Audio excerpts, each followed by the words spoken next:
5 a.m. in New York City. Good morning. I'm Bonnie Quinn with your Bloomberg Brief. Here's what you need to know. A fresh round of tariffs. President Trump slaps new levies on heavy trucks, upholstered furniture, kitchen cabinets, and a 100% duty on patented drugs. A $4 billion price tag. POTUS signs an executive order to advance plans for investors to buy TikTok's U.S. operations. And stocks potentially setting up for their first weekly decline of the month as markets await an update on the Fed's preferred inflation gauge and, of course, personal income and spending. So let's take a look at that setup. Right now, we're flat on S&P futures. Nasdaq 100 futures pointed lower. But bear in mind, 3 days of declines and 3 trading days left in September. It could all add up to something very interesting. We are, however, even with yesterday's 0.5% drop on the S&P, still up 2.25% for the month on that index. The Max 7 index is up 7.6% in September. The Nasdaq 100 up 4.2%. So you can see these declines today really don't amount to that much in the overall scheme of the month. An interesting one from Goldman today. John Marshall and his team talking about how October sees increased volatility. You're talking about 20% swings potentially on the S&P 500, more than other months. They've identified 450 catalysts between now and the end of the year where it could be a chance to buy some vol, including the Victoria's Secret's fashion show and the Tesla Investor Day. So lots to look forward to in the fourth quarter. Let's take a quick look at yields as we bring it back to today. We have seen just a little bit of repricing, but that 30-year yield is firmly stuck to 4.75. As you can see, the 2-year has come up. We're now almost at 3.66, and the 10-year all the way up to 4.17.5. So we'll be asking ourselves what that all means for the future of the Fed's rate path in just a few moments. Let's get over to London now, though, and some individual stocks to watch. Here's Valerie Teitel. Valerie. Good morning, Bonnie. Happy Friday. Let's start with a check on Intel. These shares are rising in the pre-market just over 3%, and this comes after a Wall Street Journal report that the Trump administration is looking to limit chip imports. Now, they would do this via a one-in, one-out system. For every domestically produced chip that you sell, you're allowed to import one from abroad. So we're seeing those makers of U.S. chips rally quite decently this morning. Intel and Global Foundries, two of those names. Let's stay with tariffs and move over to the pharma sector. Eli Lilly doing very well this morning off the back of Trump threatening a 100% tariff on patented drugs. Eli Lilly in the green, up 2.3%. On the flip side, Novo Nordisk in the red, down 1%. Now, while both of these companies do produce their GLP-1s abroad, Eli Lilly obviously will get that exemption because they have their own manufacturing plants for other drugs in the U.S. Novo Nordisk does not have a lot of manufacturing in the U.S. and is seen maybe not to get this exemption. Lastly, let's move over to heavy trucks. As you mentioned, Trump also announcing a 25% levy on heavy trucks. We're seeing domestic makers of heavy trucks like Packer move higher this morning, up nearly 6% in pre-market trade. Bonnie? Valerie, thank you so much. Valerie Teitel there in London. And later this hour, don't miss our conversation with Laura Cooper of Nuveen on the Fed's rate cut path. Back to that top story, though. President Trump announcing a 100% tariff on any patented drugs coming into the U.S. effective October 1st. He's left room for exemptions if the company producing the drug is building a plant in the U.S. For more, I'm joined by Bloomberg's Brendan Murray, who tracks global trade. Brendan, what more details will we be looking for out of these tariffs? The president also announcing duties, of course, on heavy trucks and kitchen cabinets. What is the thinking behind all of this? Yeah, exactly. I think we have a lot more questions than answers at this stage based off of the president's social media post late yesterday. For the pharmaceuticals, he described the tariffs as applying to companies' exports that they don't have anything under construction at the moment. What exactly does that mean? There are about $1 trillion worth of investments pledged by pharmaceutical companies in the U.S., but depending on what stage those are in the development, whether they're actually under construction or they're just investment pledges, at this stage, it's hard to define that. As far as the other issues, Heavy trucks are also under these so-called 232 investigations. So, this would be part of these sectoral tariffs that the president is rolling out. We now have something like 12 to 15 of these investigations going on. And what these do is provide a plan B in case the administration's across-the-board, country-by-country tariffs get struck down by the Supreme Court, which is hearing that case in early November. So the administration here is reminding, and President Trump is reminding the world loudly that he has these industrial tariffs at his disposal to create the tariff wall he wants to erect around key U.S. industries. Brendan, just on the heavy trucks, presumably Europe is a big player here, and didn't we just finalise a 15% tariff on vehicles coming out of Europe and into the United States? Yeah, exactly. So Europe is saying, look, we just agreed to this framework deal in the past couple of weeks, and everything is capped at 15%. I think the trucks issue is going to really focus on Mexico, but there you have the USMCA arrangement, which lowers tariffs between Canada, the U.S., and Mexico. So there's going to be a lot of carve-outs here, a lot of exemptions, and those are the main questions right now is how much of these imports are really going to be hit with these tariffs, given all of the loopholes and the exemptions that many of these products would have. Brendan, I just want to bring our audience some comments from a European Commission spokesperson who just said in the last few minutes that US tariffs on EU pharma remain capped at 15%. Now, where the spokesperson is getting that information, I don't know, and whether that is going to remain the case when President Trump has a response, I'm not sure about that either. But once again, the European Commission spokesperson Olaf Gill commenting in a statement that US tariffs on EU pharma remain capped at 15%. Just briefly on Malaysia, we're also looking at Malaysia tariffs potentially, or a potential deal. Brendan, what's the latest there? Yeah, so the U.S. Trade Representative Jamieson Greer is in Asia for the ASEAN meetings this week, and he's going around country by country and trying to hammer out some sort of agreements. There are already deals with Japan and South Korea, and these other countries, Indonesia, Malaysia, Thailand, are next in line, and they want to get some sort of preferential tariff rate for themselves. All right, Brendan, thank you so much. Bloomberg's Brendan Murray there. Meanwhile, President Trump has signed an executive order which advances plans for American investors to buy TikTok's U.S. operations. Vice President J.D. Vance said the deal will value the new U.S. company at around $14 billion. For more, I'm joined by Bloomberg Tech Europe anchor Tom McKenzie. Tom, Vance has a stated value here. It comes in way below previous estimates. Is he trying to maybe lowball ByteDance or negotiate somehow?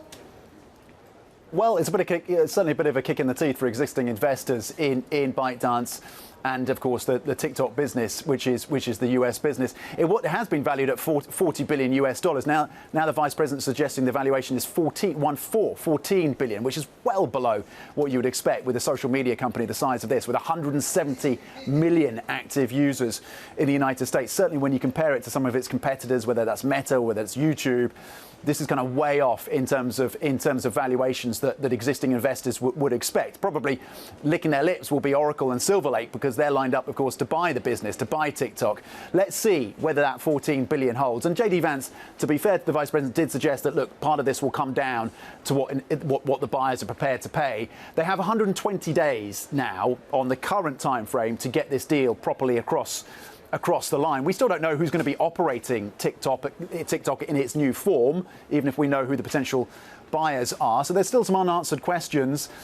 But let's see on the valuation. From 40 billion to 14, it's quite a drop. It's a bit of a markdown. Even if markdowns are happening all over the place, it's still quite a lot. Now, what do we know about the process from here to actually complete the deal? You mentioned 120 days. How much will be public information? So President Trump signing the executive order with that flourish, of course. He says he's had the backing from Xi Jinping for this deal to go ahead, the Chinese leader, of course. We haven't actually heard from the Chinese side. We haven't actually had confirmation from China that they are, in fact, prepared for this deal to go ahead. Obviously, a crucial part of the deal and this agreement is that ByteDance, the parent company, headquartered in Beijing, will have a less than 20% stake in TikTok US. That was part of the original legislation, of course, that was signed off and ended up being on President Biden's desk. That bipartisan piece of legislation that, of course, has led to these negotiations and this restructuring of TikTok. So ByteDance, the parent company, will have less than 20%. We know that. It seems that they'll also be licensing out their algorithm, which really is the secret sauce for TikTok, to TikTok US. So they'll be licensing it out from their headquarters in Beijing. How that exactly works remains a question mark. And then still, who operates it? As I mentioned, we still need some answers on that front. They have 120 days to organise all of this and lock it down. And we'll see if China actually comes out and says, yes, we have given the green light to this deal. Tom, so much more to learn about all of this. Thank you so much. That is Bloomberg Tech Europe anchor Tom McKenzie. On to the Fed, and Dallas Fed President Lori Logan has proposed shifting away from the central bank's benchmark Fed funds rate, writing in an essay, quote, "The time has come for the FOMC to prepare to target a different short-term interest rate. Overnight repo markets are the centre of gravity." Bloomberg's Jill Desus joins now for more. So this has been talked about from time to time, Jill. It seems like Lori Logan is putting it more on the table now, but the Fed sort of has its hands full at the moment, no? Yeah, I mean, Bonnie, this is a really interesting one. As you mentioned, this isn't necessarily a new argument. It's really been over the past 15 years that if you're looking at the most relevant markets here, the federal funds market has been pretty much supplanted by that market for repurchase agreements. So if you're looking to move something to a more relevant benchmark, I mean, this is something that market participants have been asking about for years. The fact that you've got Logan really kind of, picking up the ball here and rolling it, I'm sure that's going to win a lot of praise with some of those market participants. But yeah, I think the question is when exactly is the best time to kind of flip over that, that benchmark rate. I think the best argument you could possibly make is, do it when markets are stable. But yeah, I mean, really interesting that we're seeing this debate pick back up again. A little bit unexpected from Logan here, but we'll have to see whether or not maybe this is the time that the Fed actually picks this up again and does something like this. Yeah, I mean, it's giving me reminders of when LIBOR became a problem and eventually we got SOFR, right? But that took years and years and years. The overnight money markets are fragile, she said, and could break suddenly. Is there something that we should be worried about beyond the fact that the Fed is looking at the Fed funds rate? I mean, I think that, at this point, as you mentioned, the Fed really has its hands full with, a lot of other issues at the moment. Like, if I'm the Fed right now, I'm obviously looking at sort of, how exactly you're handling the dual mandate of jobs versus inflation through the end of the year. I mean, these are comments that, Powell himself was making just a couple of days ago, really kind of monitoring some of those key gauges that we're ultimately looking for. I mean, if I'm the Fed, the biggest thing I worry about right now is what that PCE gauge is going to show you, coming up, because that is really their preferred measure here as we're trying to get more data heading into their next FOMC meeting. Well, we'll get it in just 3¼ hours. Jill, thank you so much for joining. That is Jill Desus. Now,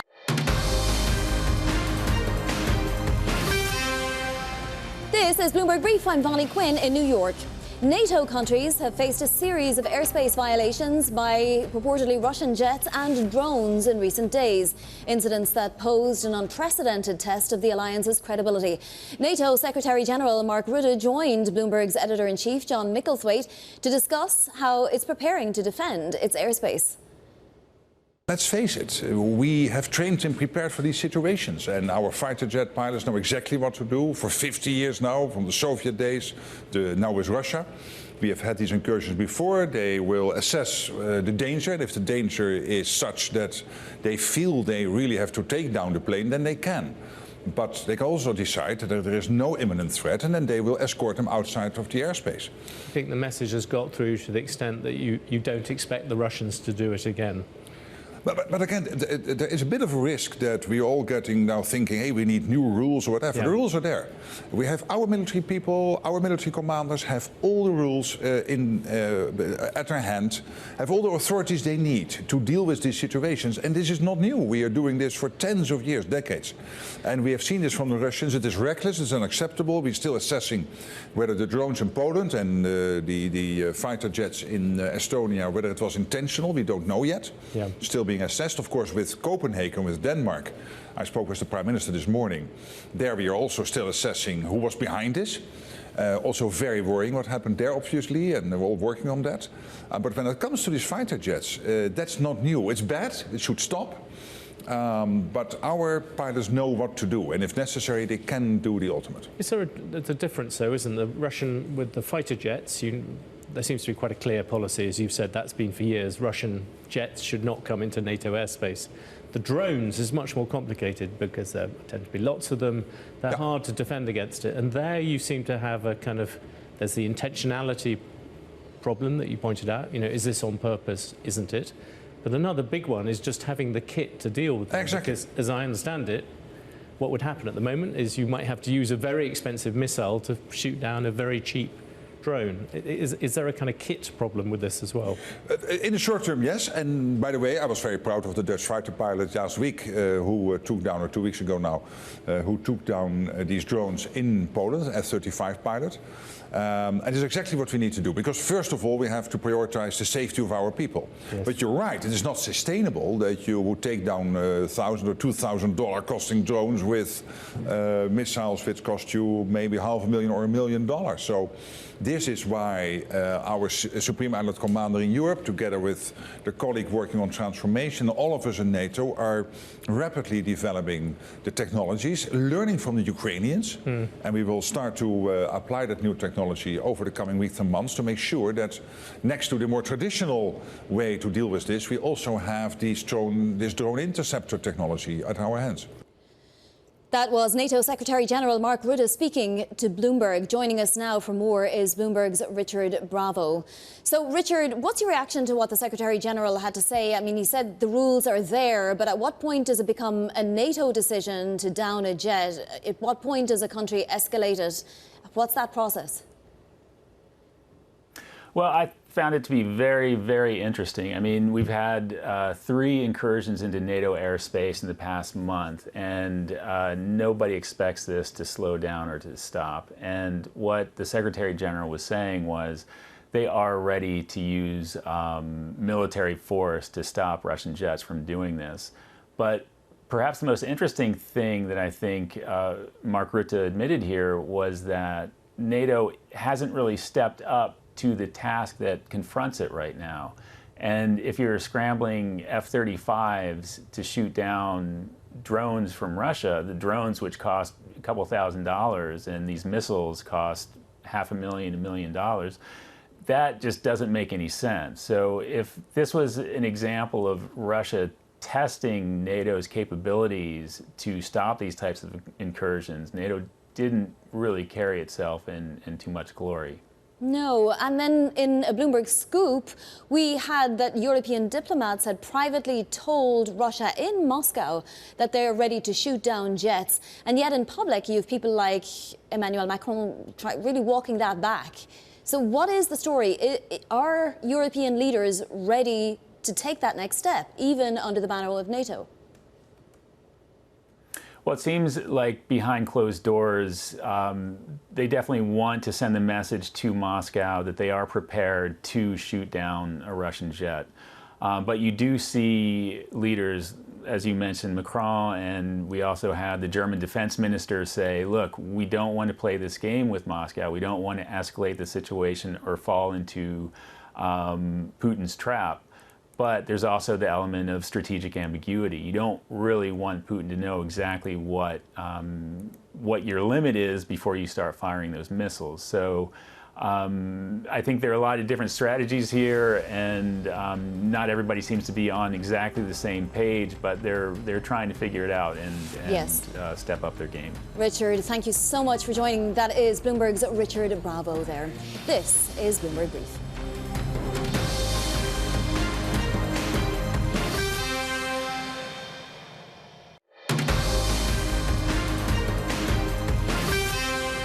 Time now for your front page news. First up on the New York Times, the indictment of former FBI Director James Comey. He was indicted on 1 count of making a false statement and 1 count of obstruction of a congressional proceeding. He posted a video responding to the charges. My heart is broken for the Department of Justice, But I have great confidence in the federal judicial system, and I'm innocent. So let's have a trial. Next up on the Wall Street Journal, the Trump administration weighing a new plan to dramatically reduce U.S. reliance on semiconductors made overseas. The administration wants domestic chip manufacturing to match imports. The plan looks to impose tariffs on companies that don't step up production.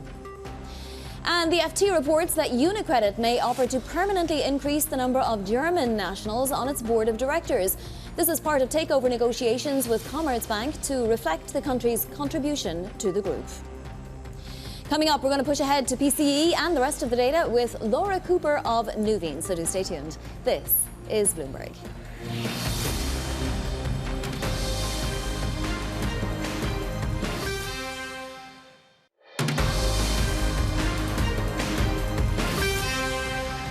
It's 5:30 a.m. in New York City. Good morning. I'm Bonnie Quinn with your Bloomberg Brief. Here's what you need to know. A fresh round of tariffs. President Trump slaps new levies on heavy trucks, upholstered furniture, kitchen cabinets, and a 100% duty on patented drugs. A $14 billion price tag. POTUS signs an executive order to advance plans for investors to buy TikTok's U.S. operations. And stocks could be setting up for their first weekly decline of the month as markets await an update on the Fed's preferred inflation gauge and personal income and spending in just 3 hours. Let's take a look at how those futures look. We're unchanged on the S&P. Don't forget, month to date, we're still up 2.25% on that index. The Nasdaq 100 is pointing lower, but we are up on that index too for the month. In fact, the Mag 7 up more than 7.5% in the month of September. We have Goldman Sachs warning of potential volatility in October, though, and identifying 450 catalysts between now and the end of the year where vol buying could be a good strategy. Let's move to yields. We are seeing a little bit of repricing, more at the front end than the long end, with the 2-year yield at 3.65 now, and that 10-year yield closing in on 4.17. Again, that 30-year yield staying below 4.75, but we have lots of data later on. In the meantime, let's get to some individual stocks to watch with Valerie Teitel in London. Valerie. Good morning, Bonnie. Happy Friday. Let's start with a check on Intel. It's up in pre-market nearly 4%, and this comes after a Wall Street Journal report that the Trump administration is looking to limit chip imports. Now, it's a complicated system, still a lot of details to be worked out, but essentially for every domestically produced chip that you sell in the U.S., you're allowed to import one more. So that is benefiting the U.S. foundries. So Intel shares up 3.7%. Separately, there also was another Wall Street Journal report about Intel having approached TSMC for a partnership, very similar to what we heard yesterday. Bloomberg reported they had approached Apple. Let's move over to the tariff story. Eli Lilly doing very well in the pre-market trade at the expense of Novo Nordisk. So Eli Lilly obviously is a domestic U.S. manufacturer of drugs. Novo Nordisk, on the flip side, their GLP-1s are produced mostly in Denmark. So I know there's a lot of still unknowns about these pharma tariffs that Trump announced yesterday, but it does seem like domestic manufacturers are benefiting this morning. Lastly, let's end on the furniture space. The online retail platform Wayfair down sharply in pre-market, down over 5% after Trump announced a 30% tariff on upholstered furniture. Bonnie? Valerie, thank you so much. Valerie Teitel there in London. So as I said, we're just 3 hours away from PCE data. Also, personal income and spending will be very important for more. Let's bring in Bloomberg's Michael McKee in Washington. Michael, we know a little bit about what we're going to see inflation-wise. What will be new this morning? Well, what will be new is the income and spending numbers, and so there'll be a lot of focus on that, especially on the spending side. We do know that going into it, we've pretty much calculated, the Fed's calculated what the PCE inflation numbers are going to be, and they'll show just very little change, slight tick up in the year-over-year headline number, but no change in core, no change in headline on a month-to-month basis, which is a problem for the Fed because they're still very close to 3%, not 2%, their target. The question then is, what do Americans do about it? So far, very little. They've continued to spend, and personal spending is expected to rise another 0.5% in the month of August as back-to-school season got people to the stores. If that's the case, a little bit less concern about what's happening to the economy overall, Bonnie. Mike, I have to ask you about Lori Logan's comments because, as if the Fed didn't have enough to deal with, she's proposing that the FOMC should replace its benchmark federal funds rate. Now, I know this is not a new concept, but she seems to have brought some urgency to the idea. Can you explain more for us? Yeah, it's not clear why this comes up now, especially since they just finished their framework review. But it is something that's been kicking around for a while because the Fed funds market is very low volume. It is just the Federal Home Loan Bank boards and out of the country banks who use it pretty much right now. She's suggesting a switch to Treasury General collateral rates, repo rates, that reflect more market activity and perhaps the real costs of what it takes to borrow money these days in the markets. As you could see on that chart there, there's really not much difference in those rates except for the fact that one gives you a little bit better view. Wouldn't really affect lending at all. It certainly wouldn't affect Fed policy. It would be just a change in the measurement idea that they use. Michael, thank you so much for all of the context. Michael McKee in Washington. And I do want to point out that Michael is interviewing Richmond Fed President Tom Barkin. You don't want to miss that. That's at 7:30 a.m. Eastern. Well, with second quarter growth revised up by 0.5 percentage point, markets are beginning to reprice the Fed's cutting cycle. Nuveen's Laura Cooper weighs in, writing, quote, "We pencil in another 75 basis points of cuts through 2026, while markets are leaning towards consecutive cuts by year end. Sticky inflation makes that path far from assured." Laura joins us now. She's Global Investment Strategist and Head of Macro Credit at Nuveen. Laura, anything in the last couple of days, including the GDP revisions, change your base case for the US economy and how strong it is? It doesn't change our base case, but I think it does add conviction to the view that perhaps the Fed won't cut at consecutive meetings so long as this economic resilience persists. You know, we do still have inflationary pressures that we think are going to build even more over the coming months. We have a core PCE peak this year of 3.2%. And so while the Fed has acknowledged that that's likely going to be a one-time price shift, it will take time to move through supply chains and to feed through to the data. So the Fed, yes, they've acknowledged the balance of risks has shifted, but if we start to see that labor market, still remain, fairly stable, I think that would prompt markets to a little bit of pause on the policy path ahead. If we're only now starting to see the very beginnings of impacts of tariffs, and there's new tariffs coming apparently, then what's to say that the Fed won't have to change its mind completely and just focus on inflation as we go forward? Well, I think we really need to see the labor market show signs of stronger stabilization. But I think at this point, we do still think there is going to be pressure in the labor market. We have the unemployment rate ticking higher this year in our forecast of 4.5%. And I think we would need to see on the inflation side signs of broadening price pressures really being driven by the services side. Right now, we do expect core goods to continue to grind higher because of that tariff effect. But if we start to see that broadening, I think that's really going to curtail the Fed's calculus in thinking that we could actually have those 2 rate cuts by the end of this year. Laura, let's talk about the curve, because obviously we continue to see repricing more at the front end at the moment, and we've sort of done our repricing at the back end, it would seem. What are your thoughts on what the curve is signaling to us right now? Well, it's been interesting that we have seen kind of the long end being bid over the past number of sessions on the back of what we're hearing from some of the Fed speakers. But I think to our mind, this is still going to be a structurally higher interest rate backdrop, particularly for the long end, because of some of the forces, most notably in terms of inflation, that fiscal impulse. So this does warrant a higher term premium, certainly than we've seen in the recent past. And the front end, we have seen some more repricing given the mix of Fed speakers' comments that have come out this week. But to our mind, we're really positioning in short duration exposures here. It is still an attractive income opportunity, and you're not getting that vulnerability and potential volatility at the long end of the curve as markets kind of have to contend with the mix of inflationary pressures and perhaps signs of economic resilience coming through. Laura, we've been pretty myopically focused on the Fed and FOMC speakers and so on this week and the debates that are coming up around the economy, Stephen Myron and so on. But is the market ignoring the fact that the government could shut down next week? What would happen to the bond market in that case? I think that is certainly a risk that markets are increasingly paying attention to. But if we look at previous government shutdowns, the market reaction tends to be fairly short-lived. We would need to see a prolonged period really for it to have a much more material impact.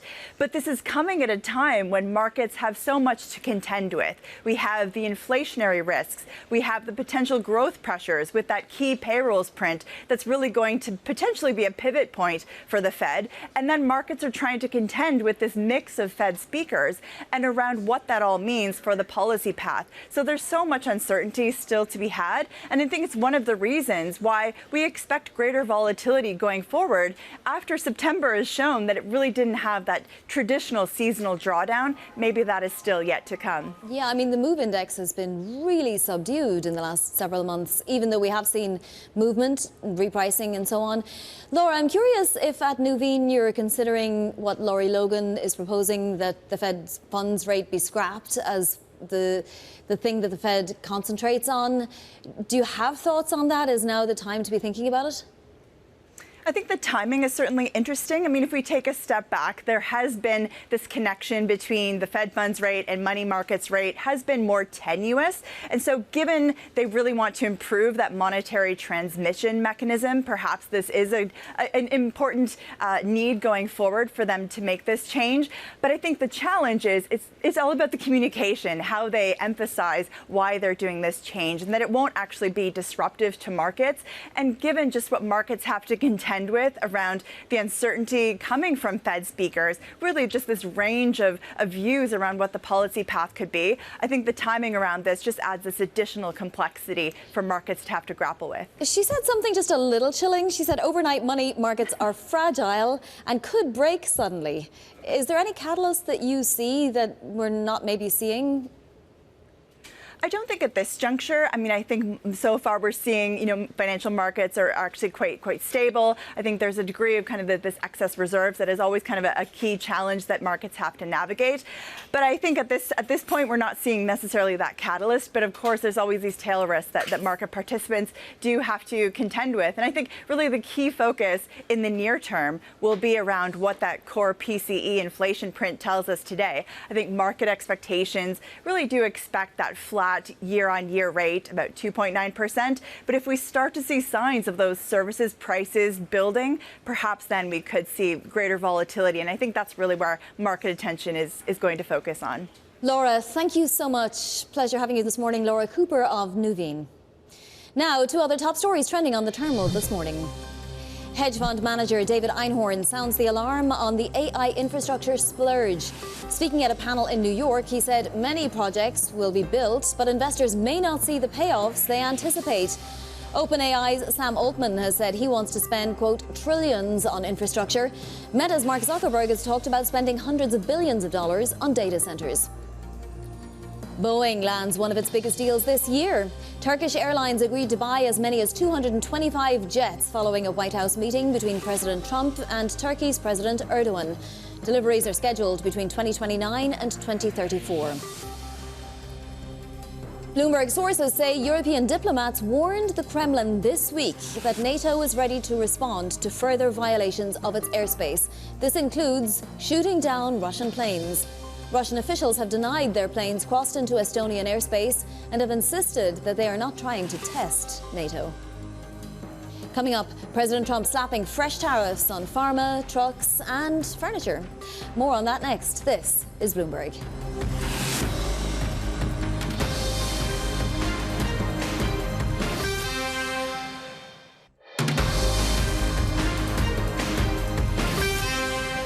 This is Bloomberg Brief. I'm Bonnie Quinn in New York. We're keeping an eye on pharma stocks after President Trump took to Truth Social to announce a 100% tariff on any patented drugs coming into the country, unless the company producing it is building a plant in the United States. Now, Mizuho healthcare equity strategist Jared Holtz calls the comment direct, but says the impact may be negligible, writing, quote, "It is unclear from the statement what active manufacturing actually means in the context of global pharma operations. All major players have some production presence domestically, and almost all have announced increased investments directly tied towards local manufacturing."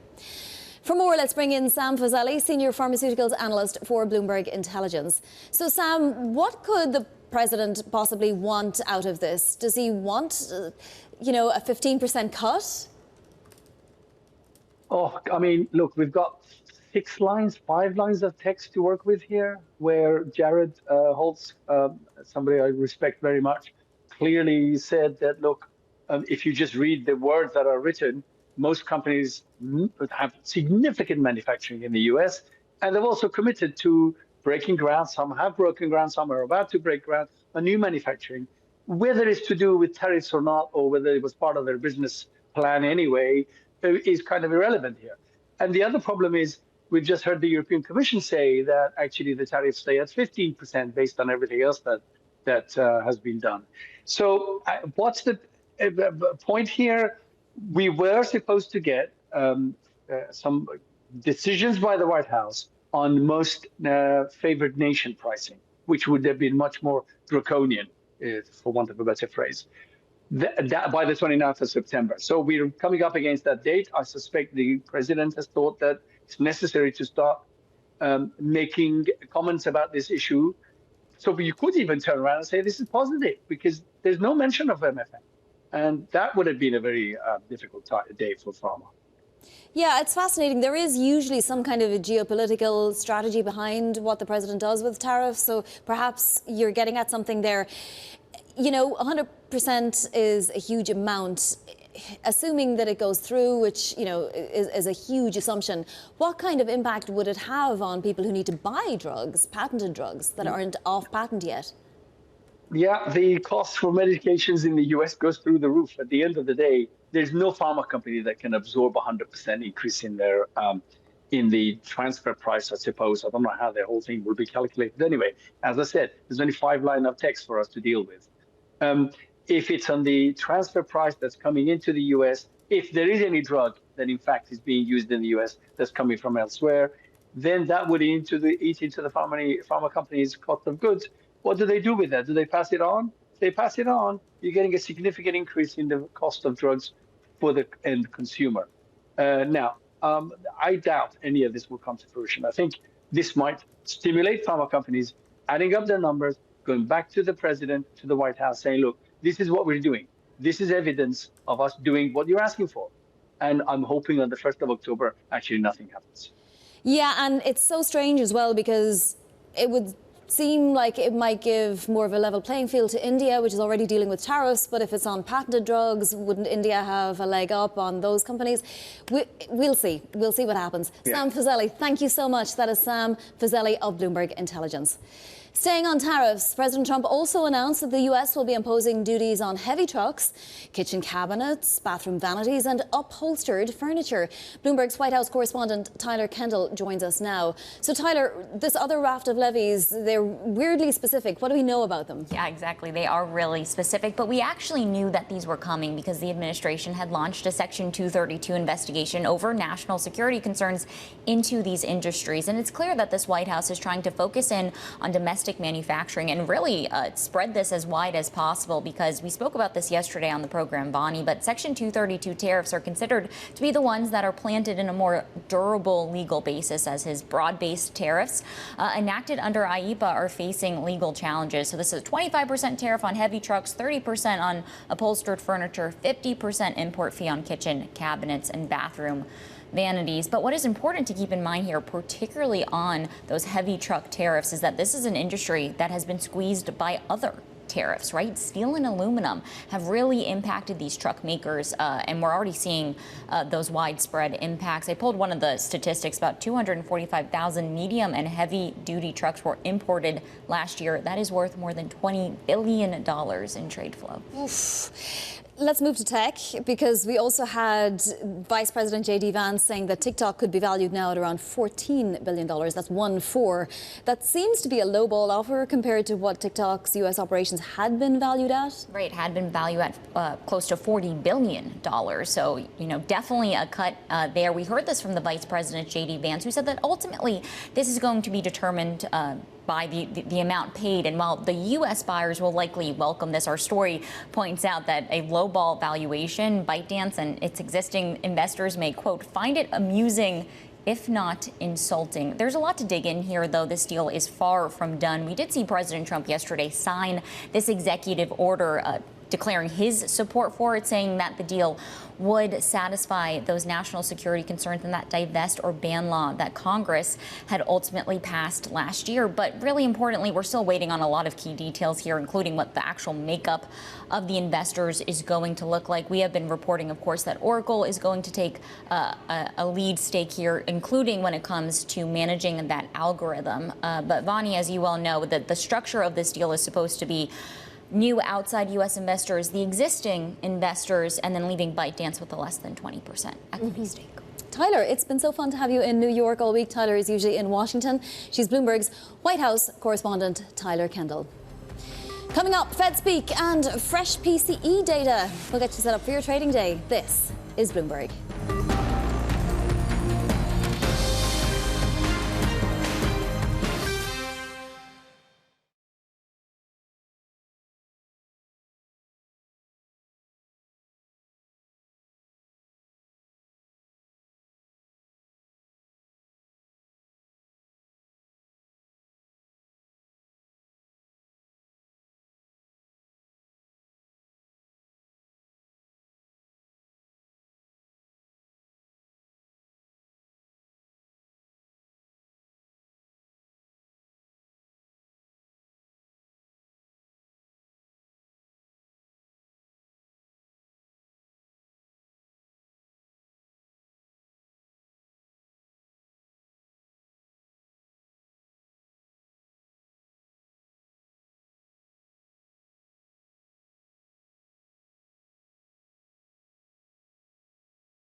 This is Bloomberg Brief. I'm Vani Quinn in New York. Now let's take a look at what's ahead today. It is Friday, of course, and we have a raft of data. The Fed's preferred inflation gauge, PCE, coming out, plus all important personal income and spending data. That's at 8:30 a.m. Eastern.